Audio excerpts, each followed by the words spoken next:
Anyone read the book, Is It Women Are From Venus, Men Are From Mars? Yeah? The background to this workshop was on the back of some research that I read a couple of years ago, came out of the UK, which was called Employers Are From Mars, Young People Are From Venus. And it talked about the mismatch between what employers were seeking and some of the challenges young people had in actually getting through the recruitment process and getting on board. So we're going to be covering a bit of that today. Firstly, we're going to look at the generations that we have in the workplace, because for the first time ever, we have 5 generations in the workplace. And that can sometimes cause some tension and some misperceptions. We're going to be then zoning into Gen Z, which is the young people who are coming through now. You've all heard about Gen Ys. Hands up if you heard about Gen Ys. Yeah? We've now got Gen Zs. What the next group are going to be called, I have no idea. We're going to look at ways to attract and recruit Gen Z. You know, what matters to them? Key thing for Gen Z, what's in it for me? We're going to be looking at some samples of career pathways. We're also going to be looking at how to retain and manage Gen Z. In other words, how to get the best out of them. We're going to have some time for questions at the end, but interject as you go through if you feel like doing that. So, hiring young people. We've heard such good stuff this morning. Sometimes it can feel a bit like this. Star Trek people in the room? Please, not just me. As Spock would say, it's life, Jim, but not as we know it. And that can feel like it on both sides. So here, I actually think this is a young Keanu Reeves. He says, there's other creatures on planet Earth, but we just can't see them because they live through a different wavelength range. And I think that's one of the key issues between that employer and the young person mismatch is we're on different wavelengths. So we need to figure out how to tune into them, and they need to figure out how to tune into the bosses. So let's have a look at the generations we've got in the workplace. Now, as you look at this, you're going to start self-selecting. So these are sort of the broad timings. We've got traditionals, born before 1946. Baby boomers. Somebody talked, I think you might have talked, Brian, or somebody else talked about that big cluster of baby boomers that came through. Silver tsunami, due to retire the next 5 to 7 years. Then we've got the Gen X. Then we had the Gen Ys. And now we've got the Gen Zs. So, in terms of young people coming into the workplace, they are more likely to have a baby boomer boss, followed secondly by a Gen X boss, but we're also seeing the Gen Ys coming into their mid-30s. Actually, I've come across some late 20s, 27 to mid-30s, who are becoming the people leaders as well. What we need to do is to hone into the fact, or hone into the issue, that there will be a different perspective between a people leader from a baby boomer, social upbringing, and a young person. What we do know is statistically, we are going to get a blip in terms of more Gen Zs coming through tertiary institutions in the next 3 years. So in about 3 years' time, would that be right? People are aware of that? There's going to be a higher number of people coming through into tertiary education. What the picture looks like for behind that, I'm not sure. So given that we've got this blip or this higher cluster that's peaking in the next 3 years, we need to start thinking now around what we need to do differently to bring them on board. Have a read of this.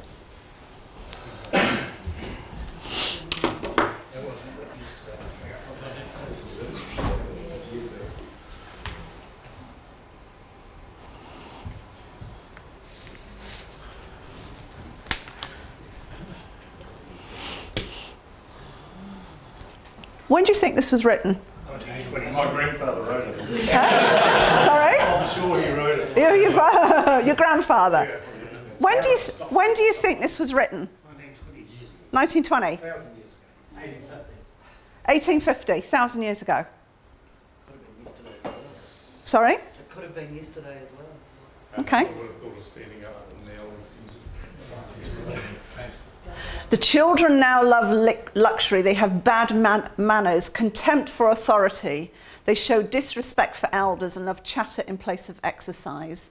They're now tyrants, not the servants of their households. They no longer rise when elders enter the room. They contradict their parents. They chatter before company, gobble up dainties at the table. That's an interesting one for me. Cross their legs and tyrannize over their teachers. There's some sort of similarities between what some people say now about Gen Z. Let's have a look. There's some, that was actually Joe who passed this quote to me, so thank you. Some debate whether it was Socrates or Plato. So that's really interesting, isn't it? Hasn't really been a lot of shift, just the language has shifted in terms of how the older generation see the younger generation. And I think that's what we forget. They're just young, as we all were. The society in which we grow up in, and what we know now, I mean, New Zealand as a country is actually one of the most diverse countries in the world, believe it or not. Maybe 4 million of us, but 25% of the people who live in New Zealand were born overseas. So we haven't just got, you know, it's the Kiwi values and society in which we've grown up. Layered onto that is the other multicultural dimensions which also shape our young people. I do voluntary work with refugee services, so I'm quite close to our Bhutanese community in Nelson, and it's been fascinating seeing their young people grow from the time they come into New Zealand as former refugees to now some of them about to finish school and go into university, and how the New Zealand way of living has really shaped who they are, and quite different from their parents. And their parents have really struggled with that.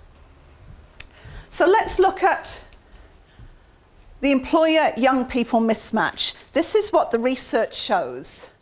Employers struggle to engage with young people, perceiving them as difficult and a risk. Somebody mentioned earlier, sometimes it's easier to take the older person because they're a safe pair of hands. Employers are unsure how they can bring a young person into their organisation. They have high expectations and often regularly disappointed by young people during the recruitment process. Or they don't know how to access someone, they don't know how to assess someone with no work experience. Now look at it from the young person's perspective. And this came from some very real research. They don't know about the job opportunities available, and they don't know what they want to do. We flagged that this morning. They don't know how to apply for a job, and they don't know how to market themselves. They don't know how to talk about their skills, how important preparation presentation is, and they're intimidated by interview situations. It's like scared bunny in the headlights. And they struggle with accessing the work experience, and I think that's what you were talking at the back. They don't have the same opportunity to develop those early age work skills as perhaps we had. You know, I remember having my jobs when I was at school, hands up if you did that. You know, hands up if you learned to drive vehicles on a farm, and they don't have the same opportunities. So often they lack insight into that working world. So let's look at Gen Z and have a closer look as to how they're wired. So this is the society in which they've been born into, brought up in. Internet, 24/7 digital and connected world. Global peace has been on the agenda. Economic prosperity for a while, followed by the GFC, global financial crisis. Very enviro-conscious, conscious about climate change, and the war on terror have influenced formative years. Less so in New Zealand, but certainly this, for people coming from different countries, has been a factor. We talked about this. They're more sophisticated, define sophistication. They're aware of the world at large. They are much more multicultural and they're non-traditional. The GFC impacted on loyalty towards employers. In other words, they saw how their parents were treated. So some of them quite suspicious. This is a key one. They're very active in family decisions. They are used to one-on-one negotiating. Yeah? Hands up those of you who are parents. Would this feel familiar? How does it feel for you? And they do this at school as well. And it's going to then translate into the workplace. An amount of helicopter parenting. It's been suggested that they're more nurtured, more pampered, told they can achieve anything. We talked about that, not allowed to fail. And they can retake until pass. And that comes as a shock to young people when they hit the workplace and they're exposed to consequences, 3 strikes and you're out. They're not used to that. Also, I picked up, did anyone watch a TV program a couple of weeks back it was around bullying, and they talked about bullying at school. And I learnt something really fascinating that I was unaware of. Males and females, Venus and Mars, evolve differently.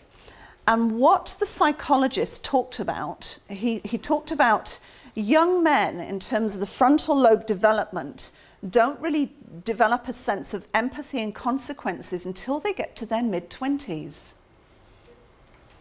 So if you talk to them in earlier years around consequences, it actually doesn't mean anything. So that's interesting for you as employers. If we know genetically that young men don't develop a strong sense of consequence and also empathy and impact of what they do on others until their mid-20s, you need to think about then how you mold them in the workplace. They're focused on life experience. We talked about that. Live for the moment, live the dream. For them, there's very little work and personal separation. It's fun and friends. Now, what we know is the Gen Zs coming through are less motivated by money. They're motivated more by work-life balance and the development opportunities open to them. So for employers, that means you have to have a very clear, what's in it for me, value proposition. Anyone not know what I mean by value proposition? Okay. In terms of recruitment, whilst money is an attractor at the recruitment stage, it's less of an attractor in terms of retention. It's the quality of the work experience that is the deciding factor as to whether they stay or go. Some of their strengths, high score approach. So what I mean about that is, my husband's a teacher, and he'll talk about students not liking a poor pass mark. So they're very much geared to a high score approach. They have different levels of productivity and efficiency, not great with instruction, but give them a process and they'll do it pretty fast. They like and demand variety. That can be a challenge. Technologically, they can multitask. They also value strong personal, and I've put here the business value alignment. In other words, the difference that you make as an organisation. So for them, they're less interested in what you do, but the why you do it. So how you make a difference to New Zealand, the environment in which they work. They have a strong social conscience, and they're very much around make a difference. This means they are likely to challenge when something isn't right. They're more open-minded. They'll come up with new ideas. And they're very comfortable with challenging the status quo. Now, other things to be aware of. Some research showed that over a quarter of them now expect to have 6 employers or more, compared with just 10% in 2008. So that's shifted from 10% to 25%. Is the world of digital technology. They rely on instant messaging, and that can be an issue for an employers in the workplace. And we'll talk about that. Got a figure here. They'll send 1,000 plus texts a month. 1,000 plus texts a month. Oh, I'm going to put my hand up here. I'm lucky if I send 20. They apparently stream 24 hours of information in an 8-hour period. It's quite amazing. Some other strengths as well. They are tech savvy. We can learn from them. They will help you become aware of all your business shortcomings. They will contribute without being asked. Would that sound right? With an exception, there's a risk there around health and safety, and we'll talk about that. They are open to change. They will suggest improvements, and they will be your change advocates and champions. So this is where you can get tension, is what they'll suggest improvements, and then it might get knocked back. So we need to think about our language around how we both encourage these ideas and how we take them forward. So for them, they will challenge. Global workplace, they like mobility. They will ask, so if I can do my work through a laptop, why do I have to work at my desk? Why can't I just go and sit on the beach? And we go, because you're expected to be at your desk. But I can achieve what you want me to achieve, but just in a different environment. So we have to think about our traditional perceptions and expectations around work. And we need to rethink them. Is our way the only way? Is it the right way? Let's look at some characteristics. Now, when I talk about characteristics, be very careful about stereotyping. I've spoken to Gen Zs and Gen Ys, and they'll look at this and they'll go, that's not me. That's not me at all. So be careful about stereotyping in your mind how you perceive young people. Characteristics, not a job for life, very mobile, creative use of technology. They like the short-term new experience buzz. We talked about that. So they like learning new things. They expect flexibility in how they work. We've talked about them being globally mobile. This can happen. They can demonstrate little company loyalty unless there's something in it for them. So you've got to be, so somebody, I think you talked about, Stephen, you talked about, I think it was you who said a careers fair, or it might have been you, John, where rocked up, had nobody look, then turned up with the boat, the car, etc. Yeah. Then what happened there, they saw the what's in it for them. That's what triggered them. That was the hook. They want opportunities for development and quick career progression, and that can be an issue. What we're finding is they have less developed social skills, which can be an issue as they start to develop and become people leaders. They need good coaches and mentors to help them develop those skills. They have less concern for responsibility, accountability, and understanding of consequence. They are also, they're less interested in hierarchical management. Anyone come across that? Because that's not how they operate in their family units. They're used to one-on-one negotiating. They're used to challenging the status quo. And what this can mean is they will sidestep management boundaries. Other characteristics, they like ongoing learning and development, and they will actively seek out those who can make it happen for them. Recognition for them is based on skill, not time served. And that's quite different for the society in which we grew up, or some of us grew up. It was time served. Social networks are their primary communication method. See this here? That happens in reality. They communicate by texting with each other. They are always digitally accessible and available. The smartphone is an extension of their limb. Anyone come across these separation anxiety studies they've done recently?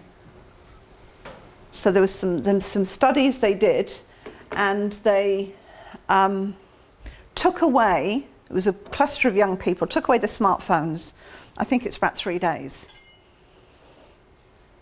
And there were some interesting insights came out from the young people at the end of the 3 days. Initially, they said they got frustrated and angry because they couldn't have their social connection.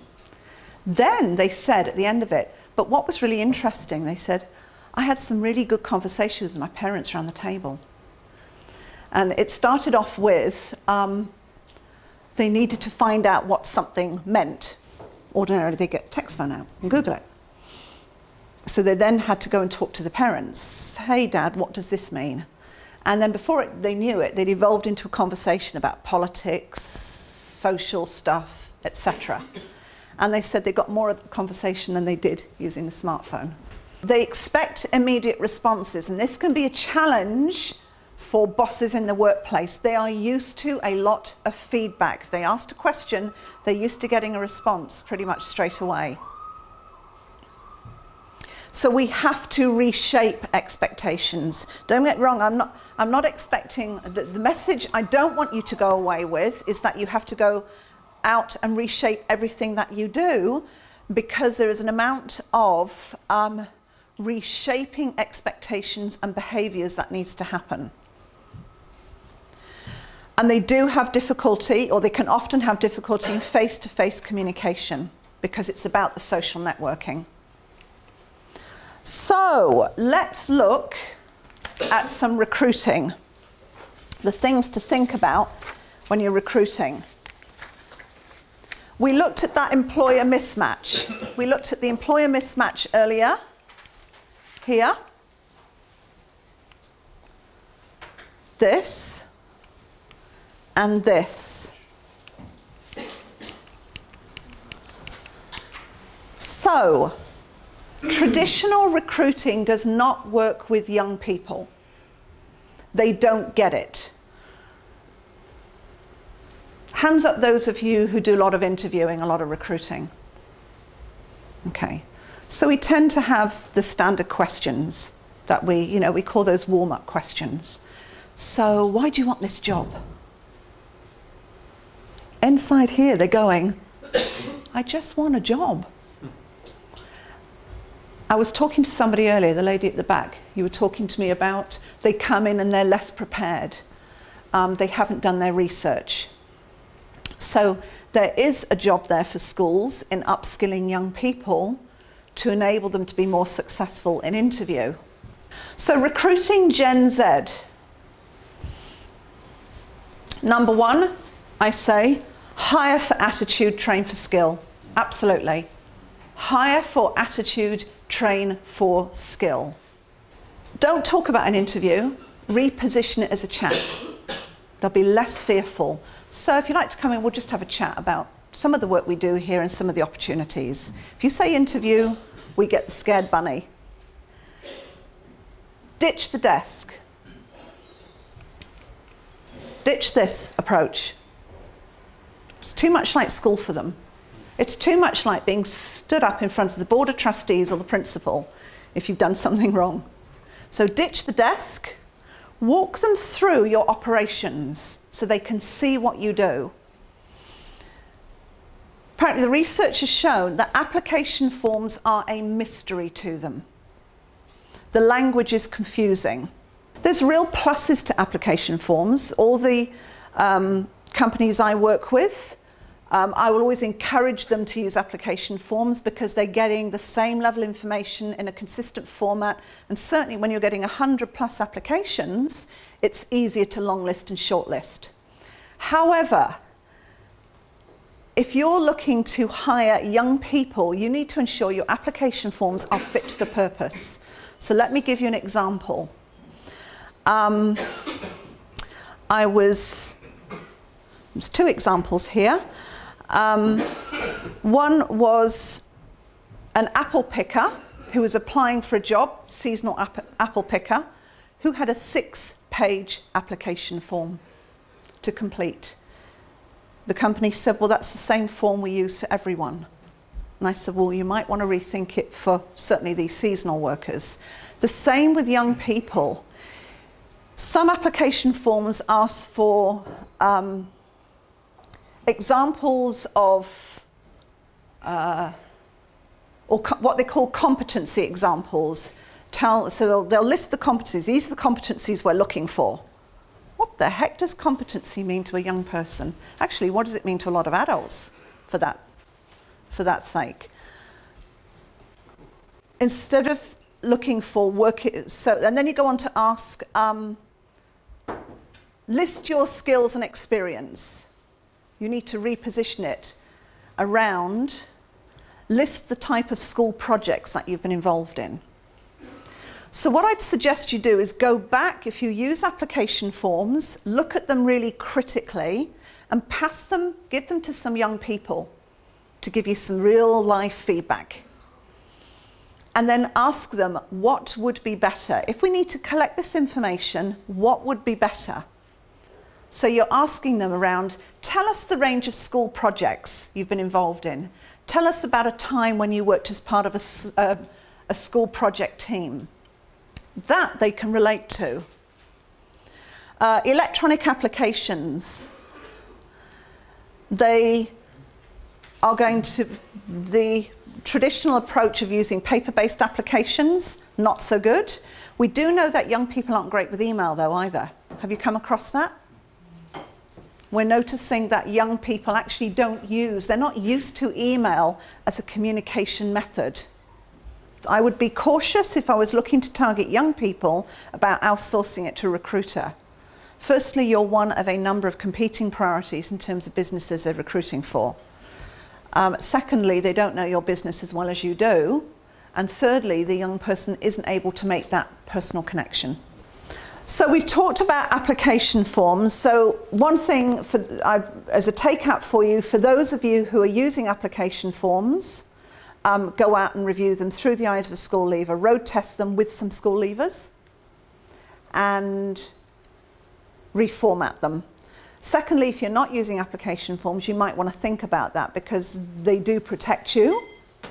So if you haven't got one, listen, don't reinvent the wheel, just find somebody else who's doing it well and ask if you can borrow it. This helps as well with young people. Real job profiles, day in the life of, and there's different ways you can do that. So for those of you who have websites, think about doing some real job profiles. So a company I worked for, that's what we did. When we had difficulty recruiting into the sector, we got some people just to tell a story. This is what I do on a day-to-day basis. Videos are really good. So you could set up your own channel on YouTube. If I get a chance, I'm going to show Fletcher Building one. So I'll give you some names to look at.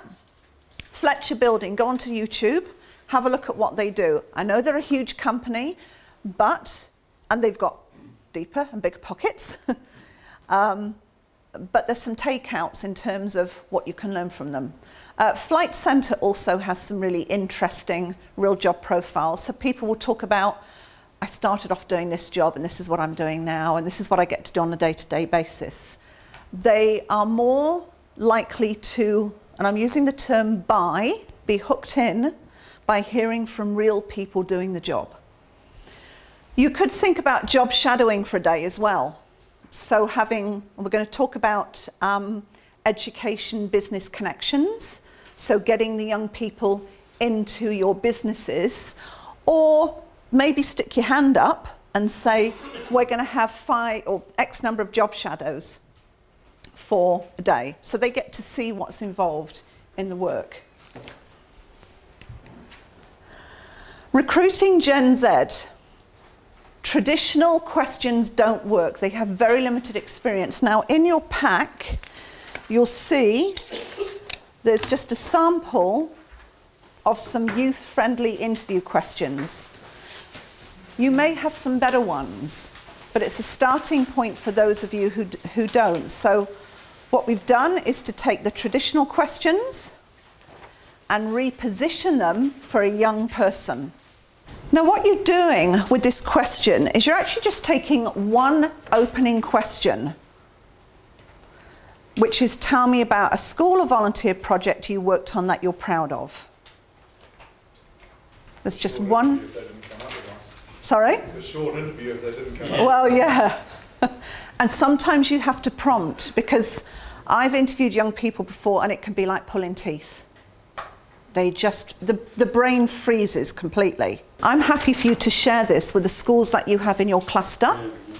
And if they can just coach and upskill their young people to be able to answer that first project and answer that first question to come up with a project, then the other stuff should flow. Once you see that spark of enthusiasm, get in there. And now I can see that you're really interested. Tell me a bit more about that, and then just shut up and let them talk. And just listen to what they have to say and how they say it. So questions, traditional ones don't work. Use very open questions. So open questions is the what, why, where, how. If you use a closed question, did you, you're going to get a yes or a no. Shuts down the conversation. Use situational or hypothetical. So, Denise, going to give you this situation here. You've just come on to shift and this has happened. What might you think could be some of the problems and how would you handle it? Behavioural competency questions don't work with young people unless you link it to a school project. So a behavioural competency question sounds like, can you tell me about a time when you had to deal with team conflict? They probably haven't got the experience. Can you tell me about a time when you achieved something that you thought was impossible, but you did?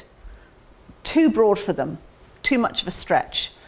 Here's what I've come across some employers do. They send out their chat questions in advance.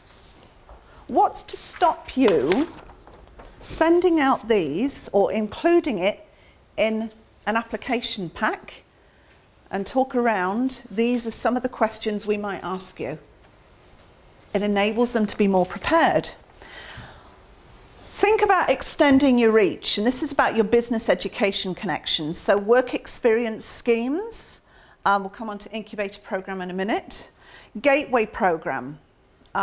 So Gateway covers years 12 to 13 generally.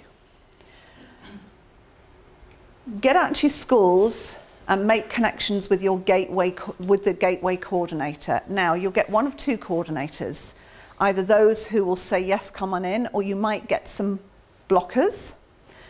Other piece of advice, if you go out to the gateway coordinator, scrub up, because they make decisions as to whether they're going to include you based on how you present.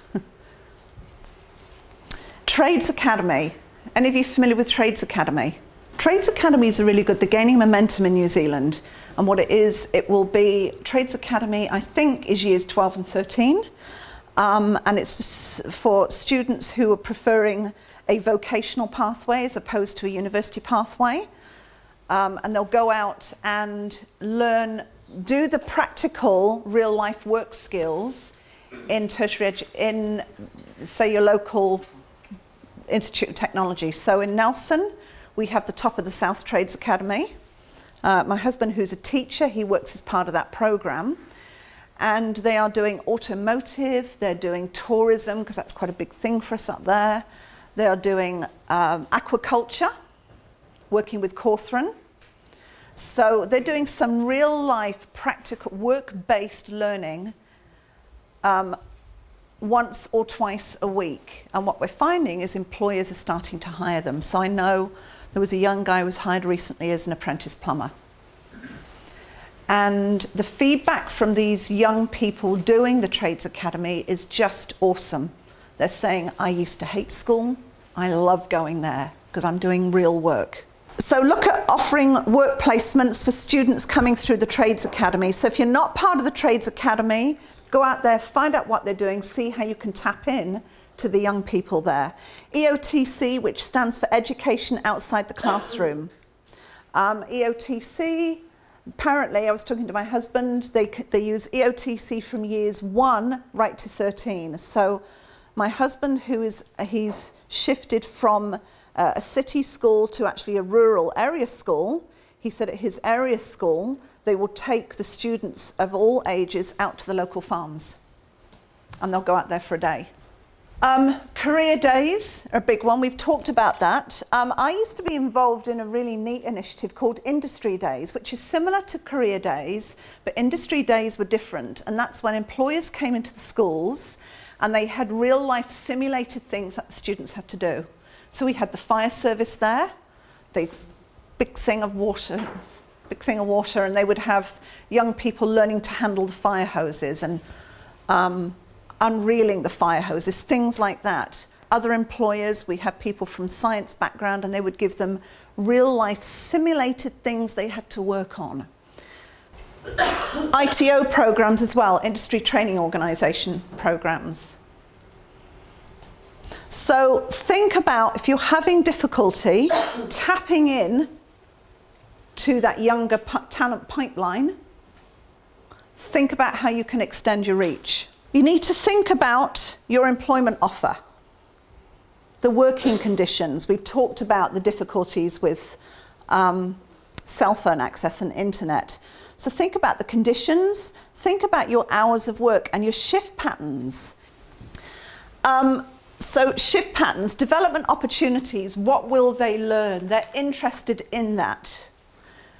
The technology you use, is it an attractor or a detractor? So if you're using really neat cutting edge technology, let them know and let them play with it. Think about your professional pathways. We're going to look at that next. And to be prepared to talk around the why and the how of what you do rather than the what. That's what's more important to them. Let's look at some career pathways.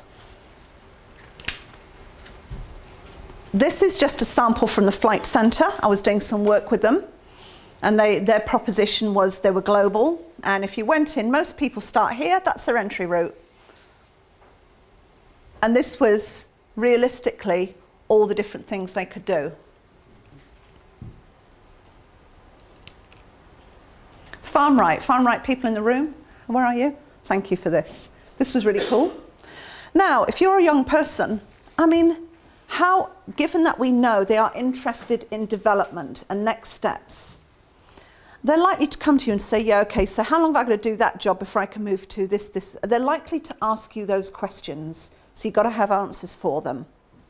But this is a much bigger proposition. If I'm a young person and I'm going to work as a dairy farm assistant, now I've got a much bigger proposition that's open to me. And all I need to know is, what do I need to learn to enable me to get from there to wherever? Are there any qualifications I have to get? And what support are you going to give me? And you were talking about this, John, as well. So, Allied, we got Allied in the room? That's yours one. Yep, this was really cool. I like this. So many different routes that they can take. So here, what's really neat about this one is you haven't just got the roles, you've also wrapped into it the qualifications. So again, if I'm a young person, I'm going to go, okay, so actually, yeah, I want to be there in 2 years. They think it's achievable. They're going to ask questions such as, how long is it going to take me to do that? And if I want to move up to that, how long is it going to take at each stage? I'll give you an example. My neighbour's son left school at 16, didn't go to uni, went to work digging roads. He's 24.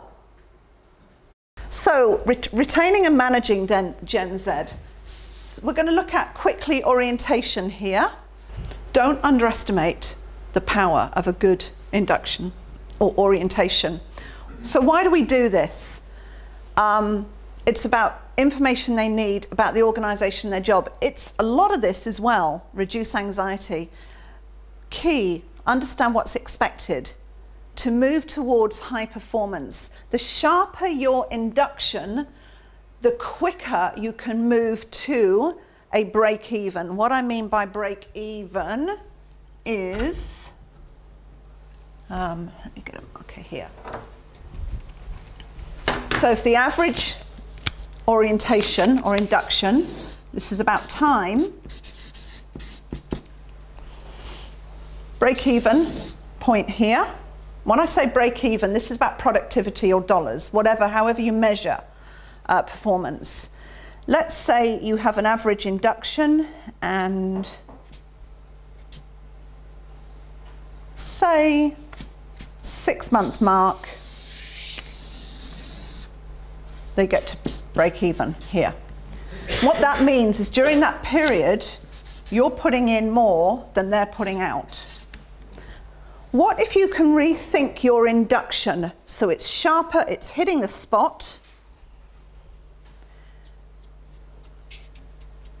and you get break even earlier?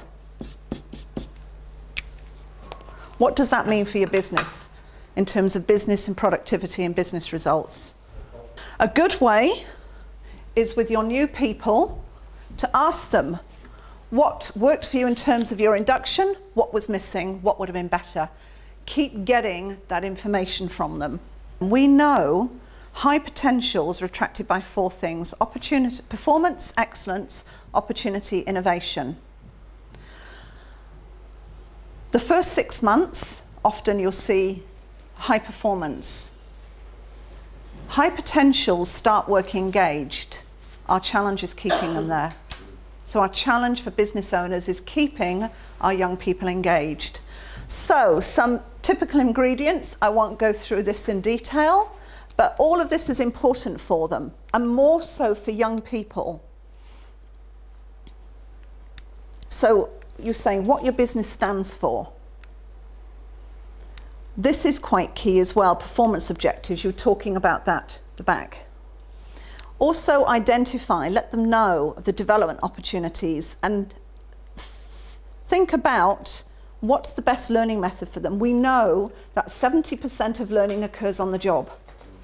70% is on the job. Only 20% is going to workshops or external training. 10% is that personal learning. And you need to be able to define quality work.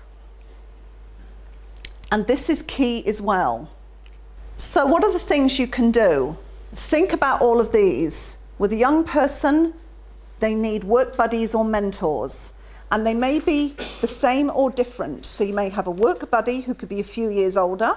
You could have a mentor who could be a generation older, who can help them with the soft skills. They need to have clear performance expectations. They need to have an overview of what they're going to learn week 1, month 2. Now this is critical, health and safety orientation. Not only do you do the orientation, you need to check their understanding. So I've come across a couple of businesses, they will do a bit of a quiz afterwards. If they don't get it, they have to go back and redo it. What we know about young people is, although they're likely to challenge some things, when it comes to health and safety, they're less likely to do that. And they'll often say, well, I was new and I didn't think I could say anything. So that's a real risk area for a lot of your industries. So, rewards pizza voucher. You need to be meeting weekly with them, checking in, how are things going? Number 1 reasons why people leave their jobs, this is from research, their boss. They're not sure what's expected of them, they're not learning new stuff, and they don't get the feedback they need. Good management equals retention. So need to have clear performance indicators and be clear what good looks like. You need to be absolutely clear with them. This is what a good job looks like, and this is what a poor job looks like. You need to give clear instruction and direction, and we talked about that. Somebody at the back, you were talking, they're not great with instruction, so you need to be very specific. General doesn't work, they get lost in it. Often I come across, works well is to have written instructions at the point of use, especially if they're using machinery or it's task-based. With young people, task-based learning is best. Get them comfortable with one, move them on to another. You need to think about performance or managing performance through the eyes of the person coming in. What do you want me to do? To what standard? How will I know when I've got there? And what are the consequences? So consequences could be around if you don't get it done, finish later, or we're going to dock pay. So you need to be quite clear to be able to communicate to them what the consequences could be. So other tips for retaining and managing.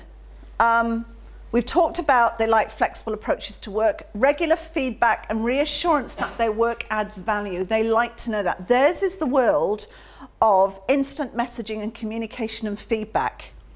So for baby boomers, no news is good news.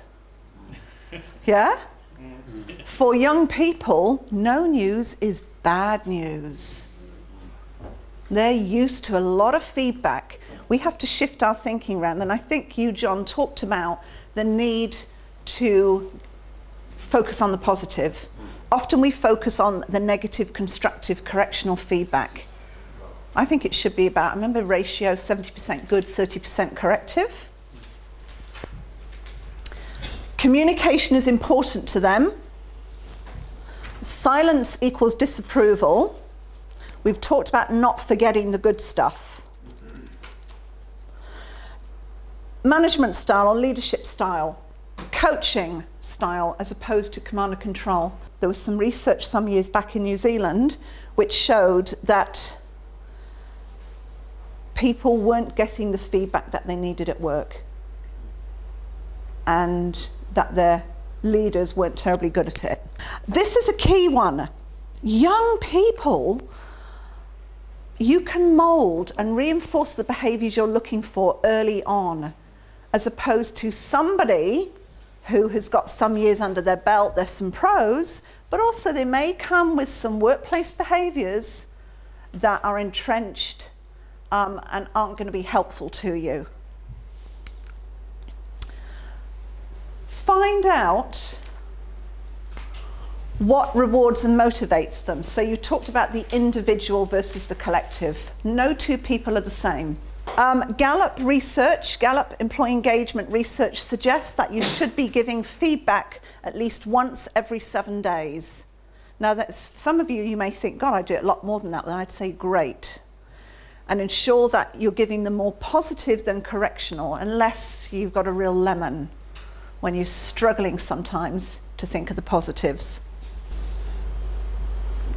So find out what rewards and motivates them and work to it. So somebody I work with, he walks around with a whole stash of pizza vouchers, Pizza Hut vouchers. And when he sees something good going on, he gives them a voucher. They need to understand the why, learn from them. So you can use reverse mentoring in technology. Have your younger ones teach your older ones. Reverse mentoring works really well. We talked about that they'll challenge authority, they may sidestep and go to the top, remind them of the boundaries and reinforce. And lastly, team meetings and collaborative working will help build that social skills deficit. They value consultation, collaboration and feedback. Measure them on their results and outputs rather than the time put in. So be prepared to go away and rethink your approach there. They may have trouble team building and dealing with difficult people unless they're given the social skills in the workplace. So buddy them up with somebody who's good at this stuff and they can learn from. And they need to learn to manage their short-term desire for stimulation, which we talked about, as they move into solving, say, complex multi-year problems. And that can be a struggle for a young person. It's short-term learning stimulation buzz, and they may be working as part of a project which is quite complex and is multi-year. So that's some learning for them.